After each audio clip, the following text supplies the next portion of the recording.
Hello guys, in this video I'm going to show you how to get a notification from the daily forecast in the WeatherChannel application. The first thing you need to do is enter the app.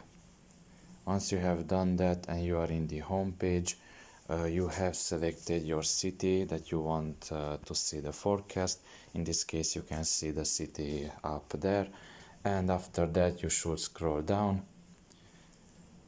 And you can see here the daily forecast option, and you can see kind of in the right corner 3 dots there. Press on it and you should press here the second option, which is notify me, and you can see that today's weather highlights, the notification is off. You should press on it and it is on now. And you can also check mark the current location if you want that, or if you have searched up a specific location, you should leave it as it is, deactivated. So for the video, this is all about it. I hope it was helpful to you. Thank you for listening and see you next time. Bye bye.